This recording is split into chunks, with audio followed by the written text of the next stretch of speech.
কষ্ট দেবে। ওই সময় মালাকুল মউত বলেছিলেন, ইয়া রাসূলুল্লাহ, ইয়া হাবিবাল্লাহ, হুজুর আপনার রূহটা বের করব, সব থেকে আসানের সঙ্গে বের করব, কোনো কষ্ট হবে না, কোনো কষ্ট আমি দেব না, আসানের সঙ্গে রূহ বের করব। দয়ার নবী শুইয়ে দেওয়া হলো, বুকটাকে চিরা হলো, রূহটা বের করা হলো, রূহটা বের করা হলো। রূহটা বের করে এবার মালাকুল মউত এবার কোথা রাখবে চিন্তা করছে। মালাকুল মউত কোথা রাখবে চিন্তা করছে, কোথা রাখবে? জমিনে। আর জমিনটাই তো তৈরি হয়েছে নবীর সাদকায়। জোরে বলুন, নবীর থেকে তো জমিন বড় হতে পারে না। নবী তো বড়, নবীর জন্য জমিন হয়েছে, তো জমিনে রাখা যাবে না। কোথায় রাখবো? আল্লাহ ইল্লি কিনে রাখবো।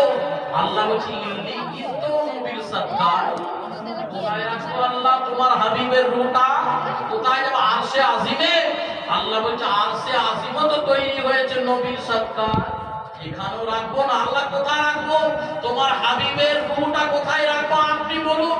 কোথায় রাখবো আল্লাহ? জান্নাতে। জান্নাতটা কষ্ট দেবে।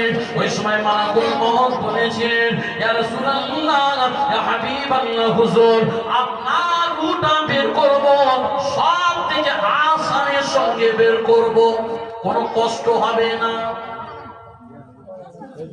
কোনো কষ্ট আমি দেব না, আসানের সঙ্গে রূহ বের করব।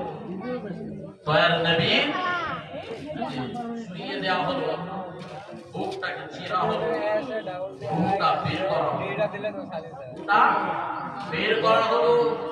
রূহটা বের করে এবার মালাকুল মউত এবার কোথা রাখবে চিন্তা করছে। মালাকুল মউত কোথা রাখবে চিন্তা করছে, কোথা রাখবে? জমিনে। আর জমিনটাই তো তৈরি হয়েছে নবীর সাদকায়। জোরে বলুন, নবীর থেকে তো জমিন বড় হতে পারে না। নবী তো বড়, নবীর জন্য জমিন হয়েছে, তো জমিনে রাখা যাবে না। কোথায় রাখবো? আল্লাহ ইল্লি কিনে রাখবো।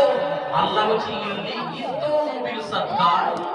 কোথায় রাখবো আল্লাহ? তোমার হাবিবের রূহটা কোথায় যাবে? আরশে আজিমে।